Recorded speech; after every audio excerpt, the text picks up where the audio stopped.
suis ravi d'animer cette table ronde dans laquelle on s'est mis, vous voyez, sous les photos pour que ça soit plus simple. Si par hasard la réalité ne colle pas aux photos, vous pourrez nous le dire. Donc j'ai à ma droite Thomas de chez Flodesk, qui a à sa droite Nadia de chez la Caisse des dépôts, qui a elle-même à sa droite Stéphanie de SG Forge.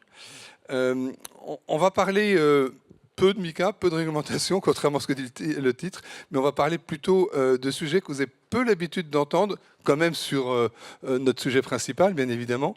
C'est-à-dire des aspects un peu plus, technique n'est pas le mot, mais un peu plus, j'allais dire, layer 2, c'est-à-dire qu'on ne les voit pas forcément immédiatement, mais qui sont indispensables pour bien comprendre les enjeux du moment. Et ma première question, elle est autour de la méthodologie à propos des stablecoins, et je la poserai à Thomas. En fait, vous savez, en lisant les journaux plus ou moins spécialisés, que parmi l'une des critiques que l'on fait souvent aux stablecoins, c'est que ce sont des instruments qui servent principalement à faire du trading sur les plateformes de cryptoactifs. Pourquoi serait-ce une critique? Dans le sens que, en fait, il y aurait très peu de cas d'usage liés au paiement proprement dit.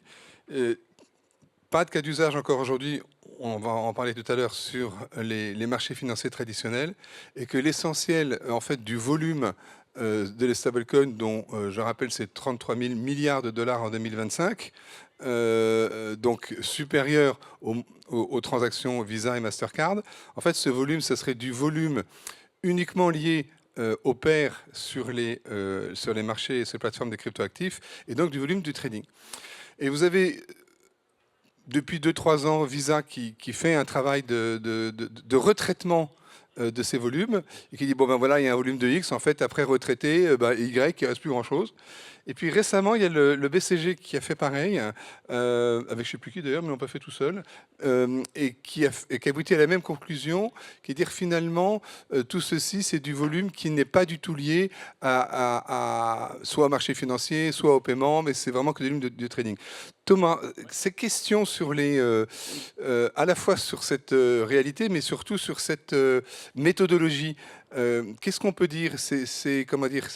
C'est cohérent? Il y a un biais quelque part? Qu'est-ce que tu en penses? Oui, merci. Alors le rapport est effectivement très intéressant et ça a soulevé beaucoup de débats, notamment en Europe. Les stablecoins, on le sait, c'est utilisable 24/7. Donc évidemment pour des activités de trading, c'est hyper intéressant pour du settlement à toute heure sur différentes chaînes. En fait, ce que ces rapports montrent, c'est quand même qu'il faut creuser un petit peu tout ce qui est mythe, en fait, tout ce qui est affiché.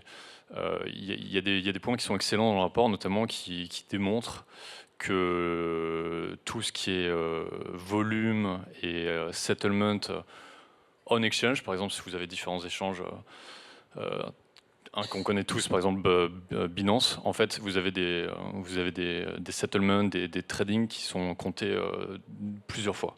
Donc ça explique une partie de l'inflation du volume. Ensuite, sur toute la partie finance décentralisée, donc ce qu'on appelle DeFi, vous avez des mécanismes qu'on appelle de MEV, de Maximum Extract Value, qui là encore sont double comptés. Donc en fait, il y a des gens sur la DeFi qui vont aller optimiser pour faire une analogie à la finance traditionnelle, leur latence de trading, si vous voulez, qui vont aller exploiter les vitesses et les settlements de blocs.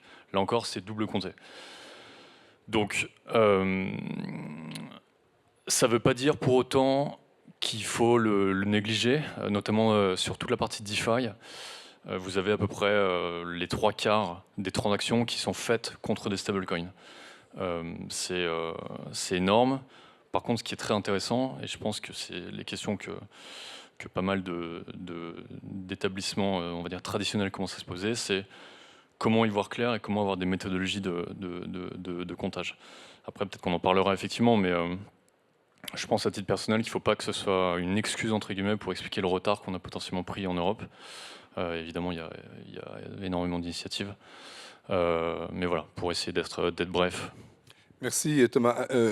Alors, le principe de la table ronde, c'est que vous réagissez après, les uns et les autres, quand voilà, donc est-ce que l'une d'entre vous veut réagir? Oui, volontiers. Bah, alors nous, chez Société Générale Forge, on est émetteur de stablecoin. Donc on est quasiment le seul grand groupe bancaire au monde à émettre des stablecoins, euros et dollars, régulés en fonction de MiCA. Et donc on regarde de manière très proche toutes ces évolutions. Donc je pense que sur le constat qui est de dire que le premier cas d'usage aujourd'hui des stablecoins, c'est dans le trading de cryptoactifs, il est quand même réel, hein. Donc nous, on se développe dans cet univers-là. Alors, il y a effectivement un biais dans ce cas d'usage, c'est qu'il suravantage les stablecoins en dollars, comme tu disais Thomas, parce que la plupart des paires de trading dans les marchés de crypto sont avec des stablecoins dollars. Donc automatiquement, dès que vous faites une transaction, ça passe par un pivot qui est le dollar, et donc ça augmente le volume des stablecoins dollars. Ce qui ne veut pas dire qu'il n'y a pas un marché pour les stablecoins euros. Et après, les deux autres cas d'usage des stablecoins, c'est l'utilisation pour du paiement, donc pour faire du paiement dans le monde entier 24/7 instantané. Et le troisième cas d'usage, c'est pour le règlement livraison de transactions financières. Donc payer des titres financiers avec des stablecoins, ce qui permet d'avoir un paiement instantané de la même manière. En fait, ces deux cas d'usage, ils sont en germe, ils sont en train de se développer, notamment le cas d'usage paiement dans les pays du Sud. Il est déjà développé. C'est possible de vivre en fait entièrement en stablecoin, de payer chez les commerçants. Mais ces deux cas d'usage, ils demandent beaucoup de temps pour se développer. Parce qu'il y a toute une infrastructure bancaire et financière derrière qu'il faut moderniser pour créer des nouveaux rails de paiement qui sont différents de ceux qu'on a aujourd'hui dans la technologie traditionnelle. Donc ça, c'est en train d'être créé. Nous, c'est le cas chez Société Générale, vous voyez. Nous, la demande qu'on a, par exemple, de la part des entreprises, tout simplement avec le stablecoin, c'est de dire, elles veulent utiliser le stablecoin pour faire des paiements intra-groupes pour des groupes qui ont des filiales dans le monde entier. Et en faisant ça, ça leur permet de faire des paiements tout le temps, 24/7, avec toutes leurs filiales, et donc de remonter de la trésorerie en permanence, alors qu'aujourd'hui, elles ne peuvent pas le faire le week-end, parce que les banques sont fermées le week-end. Donc voilà. On reviendra sur les cas d'usage un peu plus tard, et notamment avec aussi Nadia au niveau de la Caisse des dépôts sur vos projets là-dessus. Avant d'aller au point suivant, à la question suivante qui est liée justement à l'actif de règlement livraison sur les marchés financiers traditionnels. Vous avez peut-être remarqué que je crois que c'est en janvier, Thomas, où pour la première fois, le nombre de transactions de stablecoin de Circle était supérieur au nombre de transactions de stablecoin de Tether. Je n'ai pas dit la valeur en circulation du stablecoin, j'ai bien dit le nombre de transactions. Moi, j'ai un de mes dada favoris, ne regardez pas uniquement la market cap, c'est important, mais regardez surtout deux choses, le nombre de transactions et la valeur des transactions. Cette valeur, c'est-à-dire le montant qui est transféré, même si c'est pour du trading.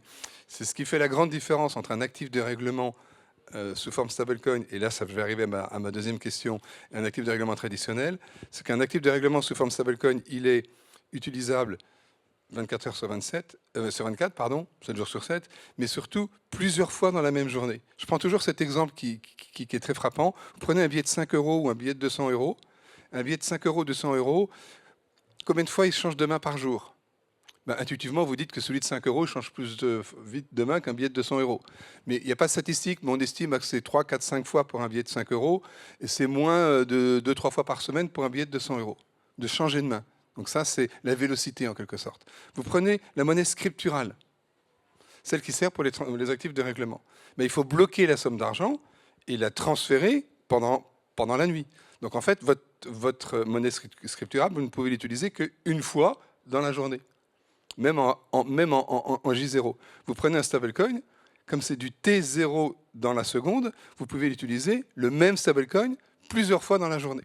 C'est pour ça qu'il ne faut pas s'attacher uniquement à la market cap, parce que la market cap de 300 milliards de stablecoins, c'est faible par rapport aux 2700 milliards de dollars en circulation sous format fiat, mais c'est le volume, c'est la vélocité et le volume de transactions qui est important. J'en arrive à ma question, plutôt pour Stéphanie. Stéphanie, effectivement, l'un des enjeux des stablecoins, c'est de voir, de la tokenisation, plus exactement, c'est de voir quel sera l'actif de règlement dans les marchés financiers. Alors là, il y a un rapport dans lequel toutes les deux, vous avez participé, qui a été émis par la Banque de France il y a quelques jours, et qui montre que c'est un vrai axe de développement. Il y a tout un sujet autour des deposit tokens, mais on ne va pas rentrer dans le sujet. Ce qui m'intéresse, c'est d'avoir ta vision sur les initiatives Nasdaq et NICE, mais En Europe, il y a Stuttgart Börse, dans laquelle vous avez aussi fait un accord, si mes souvenirs sont bons, chez Société Générale.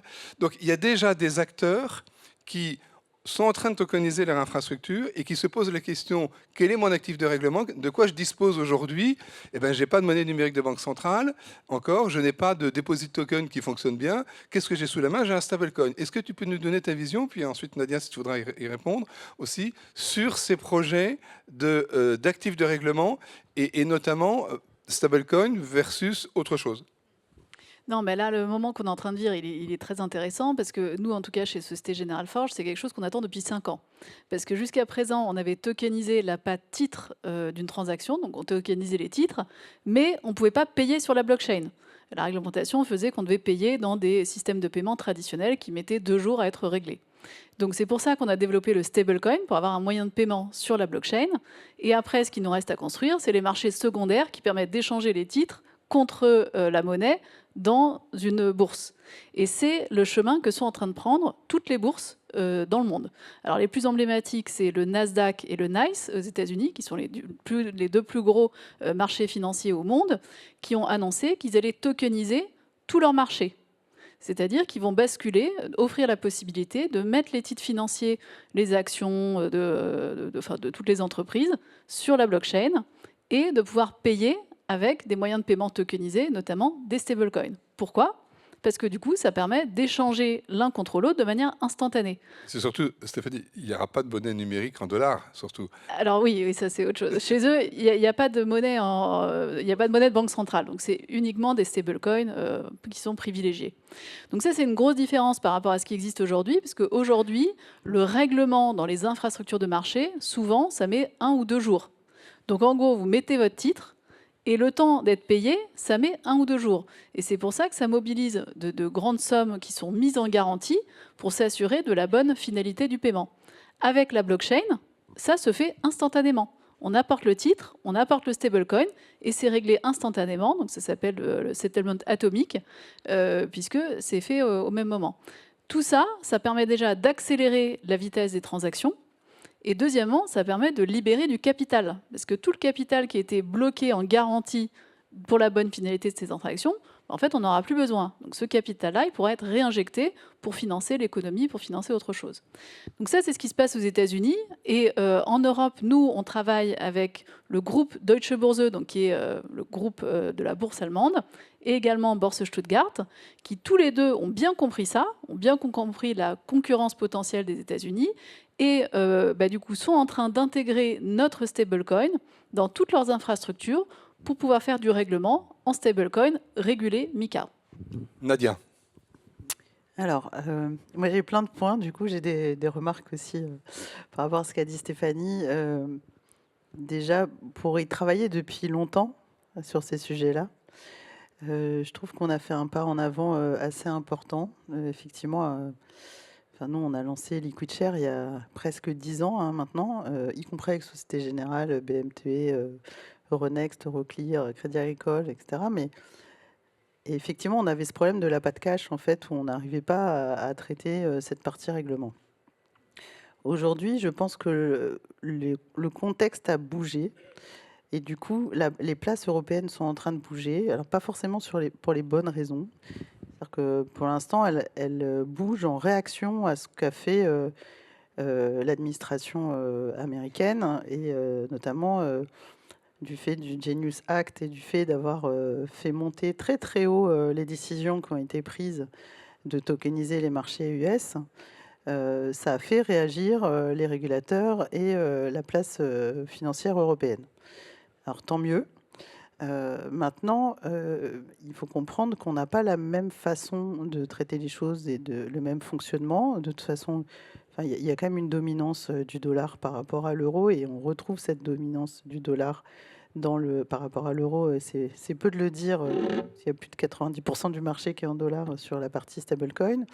Et c'est pas complètement neutre, parce qu'en réalité, déjà, cet actif-là aux États-Unis est actuellement utilisé de manière qui n'est pas extrêmement forte par rapport à la dette américaine, mais c'est un outil de désintermédiation et de financement de la dette américaine, alors que nous, en Europe, on est sur une politique monétaire qui est différente. Enfin, le système monétaire n'est pas là pour financer les dettes budgétaires, mais il est là pour financer l'économie et aider aux différentes transactions qui sont faites dans ce marché-là. Donc là, aujourd'hui, je trouve que c'est pas mal parce qu'au niveau de la place, effectivement, tu l'as dit avec Stéphanie et d'autres, on est dans plusieurs groupes de travail.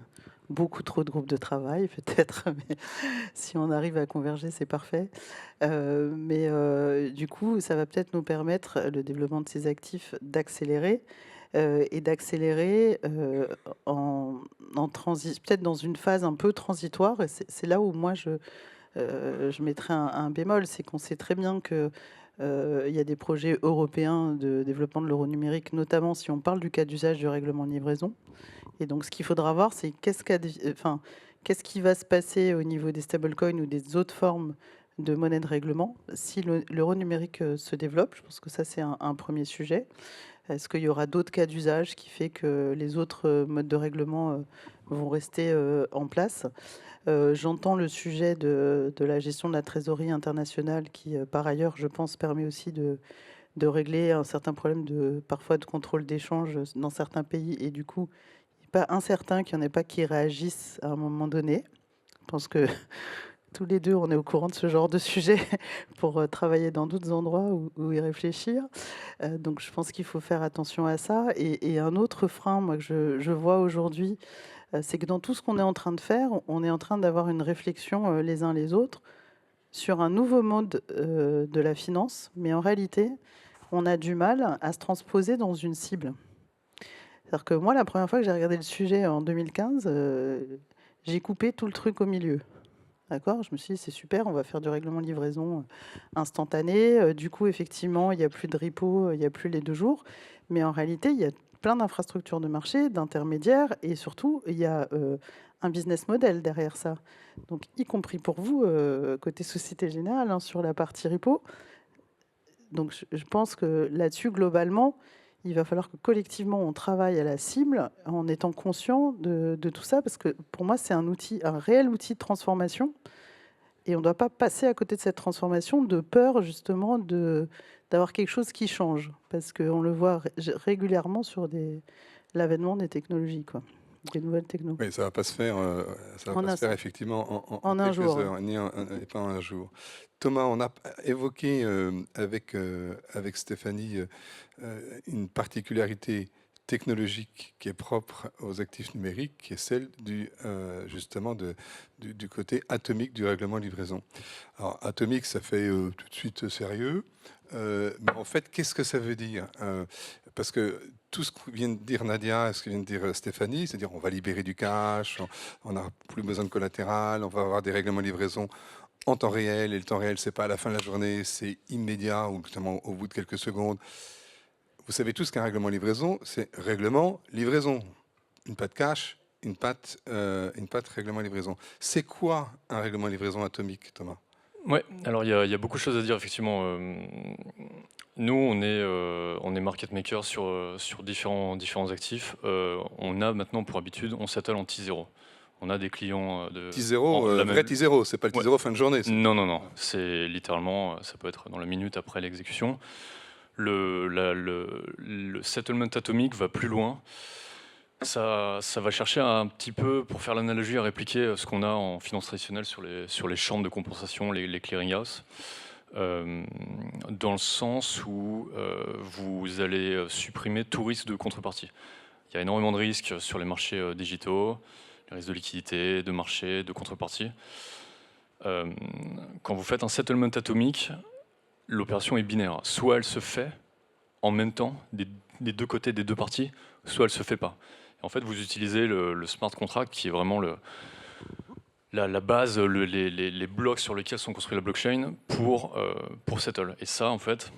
Est-ce que tu peux rentrer un peu plus dans le détail? Est-ce qu'on peut dire que dans un règlement livraison atomique, tu as un smart contract qui embarque à la fois le titre et le cash à l'intérieur du même jeton et dont le smart contract permet par exécution de transférer le titre et de transférer le cash. Autrement dit, tu as un jeton qui embarque les deux fonctionnalités, titre Ouais. et cash, auquel tu rajoutes à l'intérieur, sur ce jeton, un smart contract qui s'exécute pour faire un règlement de livraison, c'est ça? Absolument. Et en même temps. Soit il s'exécute, soit il ne s'exécute pas. Vous n'avez pas de risque Tu d'avoir... n'as pas de risque, c'est-à-dire qu'il faut vraiment que ça soit en même temps, Exactement. et c'est là où ça permet de libérer le cash, donc Absolument. en collatéral. Voilà. Et là, évidemment, en termes d'efficience de collatéral, de balance sheet, on est sur des choses qui sont vraiment extraordinaires. Est-ce qu'il y a on est sur quoi? On est sur du layer 2 là, plutôt, et sur quel type de protocole? Est-ce que tu vois des protocoles qui sont plus efficients que d'autres pour faire justement Ouais. ce règlement de livraison? Oui, c'est une très bonne question. Alors, de plus en plus de layer 2 l'adoptent. Nous, on est assez actifs là-dessus, sur du trading, notamment, on va peut-être en discuter, de ce qui est appelé le RWA, le Real World Asset, qui sont des actifs tokenisés. Ça va être de l'equities, on a des fonds de fixed income, on a des fonds de crédit, il y a énormément d'efforts de tokenisation. On a beaucoup d'activités, nous, là-dessus, sur les marchés décentralisés. Et là, en fait, vous arrivez à embarquer de l'actif traditionnel qui est tokenisé, un risque de contrepartie minimale parce que vous tradez en atomic settlement via le smart contract, et une efficience de settlement et de balance sheet qui est absolument inégalable. Du coup, je me retourne vers les bancaires, si je puis dire, privés et publics. Tu l'as dit, Nadia, à un moment, ça pose des ça révolutionne le fonctionnement des établissements. Le repo, est-ce qu'on en a tout autant besoin? On a parlé du collatéral. On transfère un risque de contrepartie sur un risque technologique qui est celui du smart contract. Donc ça pose la question de la certification quelque part, pas au sens juridique du mot, hein, mais de s'assurer que le smart contract il fonctionne bien. Est-ce que vous pouvez chacune d'entre vous dire comment vos établissements justement réfléchissent à ce changement brutal de modèle pour les activités de marché, positivement ou négativement? Il nous reste 6 minutes, donc vous avez droit à 1 minute 30 chacune. Alors nous, c'est simple. Je pense que certains d'entre vous ont vu que notre DG a lancé un nouveau plan stratégique qui s'appelle Horizon numérique 2030, autour des 4 modalités d'action de la Caisse: financer, opérer, accompagner et se transformer. Il se trouve que dans ce plan stratégique, je co-coordonne avec le directeur de la gestion des placements, Jocelyn Khalifa, et avec sponsor Olivier Maroz, notre directeur de la gestion d'actifs, une feuille de route actif numérique transverse à ces 4 modalités d'action au niveau du grand pôle financier public, c'est-à-dire la Caisse des dépôts, le groupe La Poste, la CNP, la Banque Postale AM et BPI France et la SFIL, et qu'on est extrêmement engagé sur ce sujet. Et l'idée, c'est d'à la fois accompagner le marché, l'infrastructure et les entreprises en financement, d'accompagner la recherche, de voir ce qu'on peut faire en tant qu'opérateur, que ce soit sur la partie conservation. On est déjà custodian PSAN sur les cryptoactifs pour l'État. Ce qu'on peut rejoindre ou pas comme initiative sur les monnaies de règlement, quelles qu'elles soient. De continuer notre accompagnement de la place avec toutes les actions qu'on fait déjà. Et d'un point de vue très opérationnel, aujourd'hui, en 2024, fin 2024, on a participé à une première émission. Et là, on travaille sur des sujets, des missions sur d'autres modalités et d'investissement avec que ce soit du fonds monétaire ou d'autres actifs. Et je peux vous dire qu'on est très mobilisé sur le sujet au-delà des groupes de place. Et je pense qu'il y a un... Enfin voilà, pour nous, c'est important, on le prend à bras-le-corps.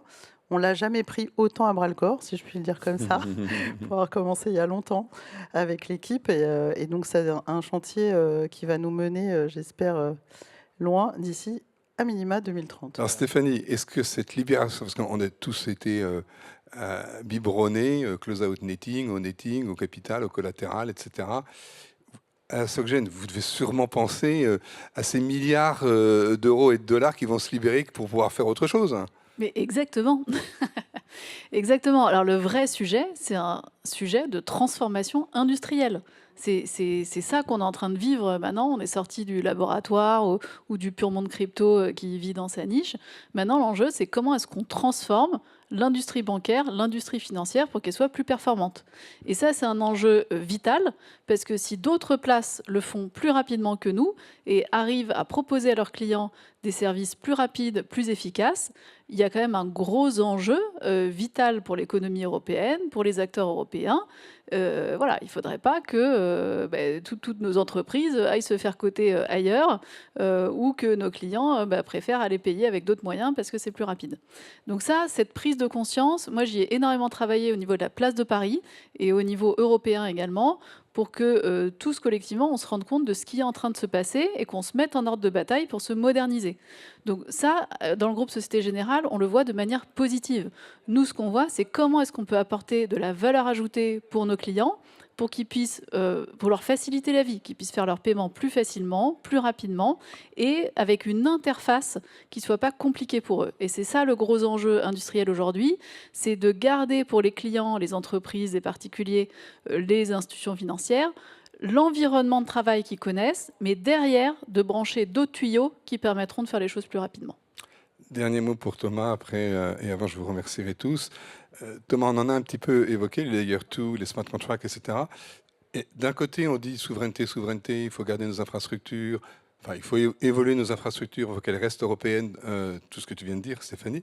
Mais en fait, il n'y a pas encore de protocole qui, c'est une question, hein, ce n'est pas une affirmation, qui sortent du lot pour dire demain le règlement livraison atomique, c'est ce protocole avec ce smart contract. On est encore au stade, et donc ce que je veux dire par là, c'est que la question de la souveraineté pourrait aussi se poser là-dessus, en une minute. Oui, absolument. Il y a énormément d'initiatives, mais par contre, il y a un dénominateur commun qui est une énorme opportunité, c'est le stablecoin euro. Pour un chiffre très rapide, la market cap des stablecoins en euros, c'est à peu près 1 BP des dépôts overnight bancaires en Europe. L'équivalent aux US, c'est à peu près 450 BP. Donc il n'y a vraiment aucune raison qu'on ne fasse pas un minimum x10, x20. Et évidemment, on travaille énormément avec le groupe Société Générale Forge sur des ambitions plus larges. Mais il y a un rapport de S&P, je crois qu'on n'a pas cité, mais qui vise effectivement 1 trilliard de capitalisation pour 2030. On est à peu près à 800 millions aujourd'hui. Donc il y a vraiment une énorme opportunité, et ça, c'est le dénominateur commun. D'accord. Donc, en clair, il n'y a pas encore, tout comme l'euro numérique, on n'a pas encore arrêté sur la technologie, et on verra laquelle est-ce, mais plusieurs protocoles et plusieurs smart contracts permettent de répondre. Tu voulais rajouter quelque chose, Nadia, sur ce point précis? Je n'ai pas parlé de la souveraineté, mais c'est quand même le moteur des réflexions actuelles, de notre réflexion et de la feuille de route Horizon numérique 2030. Et nous, dans nos travaux et dans nos projets, y compris sur la partie financement, l'objectif, c'est de favoriser le déploiement d'infrastructures numériques souveraines, ce qui veut dire pas franco-française d'ailleurs, européenne, ce qui veut dire open source, et ce qui veut dire qu'ils nous permettent une vraie indépendance par rapport aux Américains, mais pas uniquement. On est quand même dans un contexte géopolitique compliqué, et pour nous, c'est extrêmement important. Enfin, je veux dire, ce mot-là, il n'est pas que sur l'euro, il est aussi sur l'infra-technologique.